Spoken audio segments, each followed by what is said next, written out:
1993. A 9-year-old boy sits glued to his TV set when suddenly, a commercial comes on. Another young boy screams at the top of his lungs, which quickly grabs his attention. He watches on as a crowd of teens sprint through a cityscape looking for the source of the panic. And all the while, flashes of violence unlike anything the boy has ever seen before pulls him closer to the screen. The chaos continues. The music bumps louder as the kid on screen yells.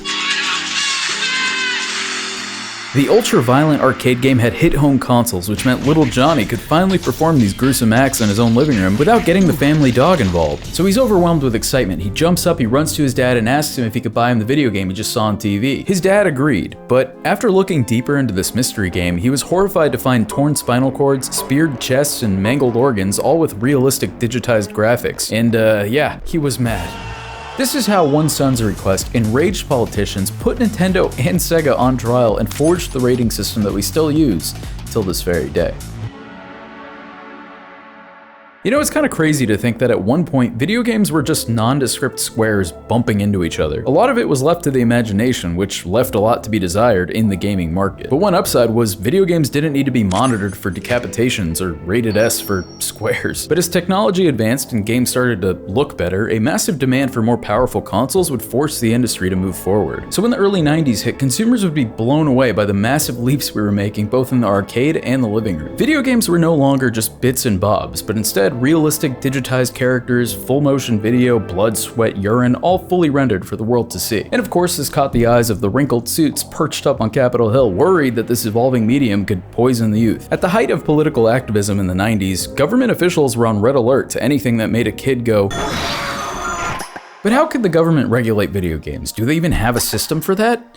Well, we're all familiar with how music is rated. If Eminem says the X word, his record is getting stamped with one of these. A telltale sign of an instant success. But video games didn't have that. Instead, it was up to the developers to self-regulate during development. Maybe Mario doesn't need a shotgun? Or the schizophrenia diagnosis? This self-regulation led to SEGA cooking up their own rating system. They had 3 tiers: GA, MA13, and MA17. But the thing is, it was very vague and left parents feeling more confused than informed. And for the kids, I mean, if little Samuel saw MA17 on a box, he knew that he could not afford to miss out. I mean, that little stamp was a selling point. And this would be the case for the interactive movie-like video game Night Trap. Now, Night Trap was basically Five Nights at Freddy's but with half-naked women. Night Trap was about as realistic as you could get. Full motion video allowed for real scenes with real people in them, but would later be classified as glorifying violence towards women. That wasn't entirely true though, because you see, you weren't committing acts of violence against anybody, but rather saving these damsels in distress from guys in trash bags. But as we all know, politicians don't actually play the games they criticize. Politics aside though, you didn't need a blue tie and a mistress to know that these games might not be suitable for kids in the 90s. Nintendo? They wouldn't touch Night Trap with a 10-foot Shy Guy branded pole.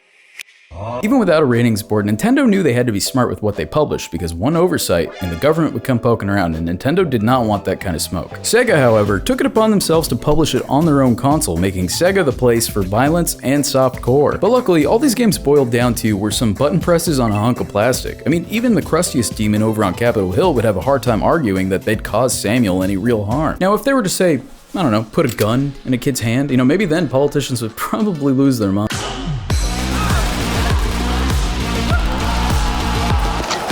An ad circulating in gaming magazines showed the arcade classic Lethal Enforcers was hitting home consoles, a light gun game that had you playing as a quirked up cop shooting real people on screen. And while the realistic violence made state officials rub their necks till it turned red, it was the pack-in revolver that would really cause blisters. The game wasn't even out yet, but the fact that a gun was being advertised to children was enough to cause a stink in the courtroom, but we'll get to that. For now, let's head back to the boy in the living room. While he was fizzing over the commercial he had just seen, it wasn't the Nintendo version of Mortal Kombat that he was yearning for, because Nintendo's content policies made it so they'd edit their version of the game and make it appropriate for their console. But how do you make a game as violent as Mortal Kombat safe for kids? Well, they replaced the blood with spit, they nerfed the fatalities, and they got rid of any and all background decorations that could entice little Johnny to want to decorate his home in the same fashion. You know, spikes, human heads, acid. But SEGA used this opportunity to do what Nintendo wouldn't. And along with the same changes, they decided to add a secret cheat code, which would enable all of the gory fun you'd expect in the arcade version. This loophole of having the violence stated on the cover with their own rating system completely bypassed the efforts to clean up the home release. Now, that boy's father wasn't your average blue-collar American. His name was Bill Anderson, and he worked directly under Senator Joe Lieberman, a politician who would see this as an opportunity to make a name for himself, all while saving the children of America.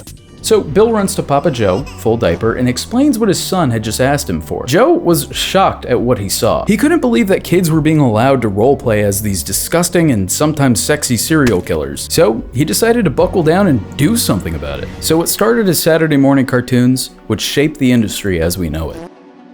There is a growing concern on Capitol Hill that parents who buy some of those games may not realize just how much violence they're getting. December 1st, 1993. Joe sets up a press conference with Captain Kangaroo. The pair met to discuss the negative effects violent video games could have on children. Joe stated that if it were up to him, he'd have them banned outright, but that damn Constitution would protect these works of Satan. Captain Kangaroo would stoke the fire in Joe's belly by saying that greed was the sole motive behind developing violent video games, and the two would plan their next move. A massive hearing set for 8 days after their little rendezvous. All hell was about to break loose, and Joe was preparing his evidence.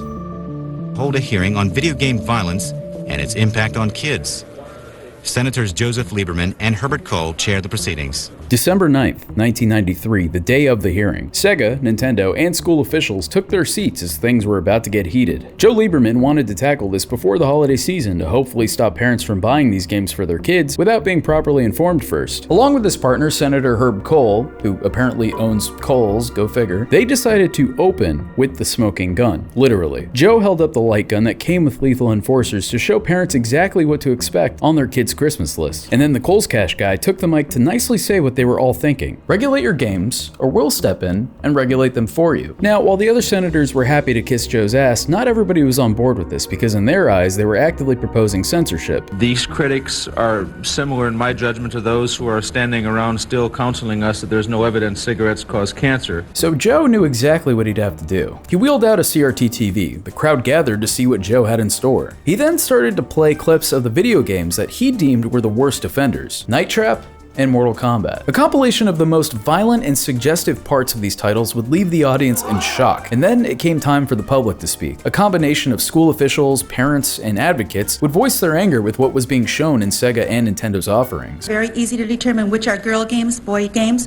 Girl games are the ones with the fluffy little bunnies. So finally, it was time for Nintendo and SEGA to defend themselves, but things wouldn't exactly go as planned. Nintendo's representative, Howard Lincoln, put all of his stats in speech and charisma because he handled their defense with style, pointing out that their release of Mortal Kombat edited out every speck of gore, and when it came to Night Trap, Nintendo refused to publish the title, unlike SEGA. He then turned on SEGA's representative, Bill White, by saying their ratings were convoluted and confusing, slamming him at every turn. Now, Bill did try to keep up, bringing up that video games were mostly played by adults, but his facts and logic would get torn apart by Howard and the senators. So he gets Sega Genesis, the ultimate action system. And then he buys Mortal Kombat, the arcade edition. Say it. Sega! Okay, the nerd that you have made into a hero, encouraging him to buy Mortal Kombat, looks to be under 13. The evidence was stacking up pretty high around Bill White. I mean, at the end of the hearing, everyone was exhausted. But wouldn't you agree, just having seen it now, that that makes a mockery of your rating system? The infighting would do more harm than good. I mean, if the developers weren't going to self-regulate, then yeah, the big boys are going to step in. The senators would threaten them with a bill that would have the government regulate the games for the publishers. And over the next few months, more hearings would be held to find a resolution. And at this point, it became pretty apparent how to make them understand, how to make any company understand. You hit them where it hurts. I welcome the three of you. We look forward to your continued cooperation because you really are critical in making this work. I'm going to start with Mr. Kirby on behalf of Walmart. Their wallets. The vice presidents from Walmart, Toys R Us, and Babbage's would gather in the courtroom to let Daddy Joe know that they would not stock any of their video games unless it was properly rated. This would naturally put all the publishers up against the wall, and they had no choice but to kneel. But they still didn't want the government to step in. They had no choice but to work together as a unit. So with this fear of the government stepping in, all of the publishers knew they had to come together and create their own board. The Industry Rating Council, which would later be renamed to the Interactive Digital Software Association, or the IDSA. Last March, we promised you our industry would develop a rating system that would put the controls back in the hands of consumers, and especially parents.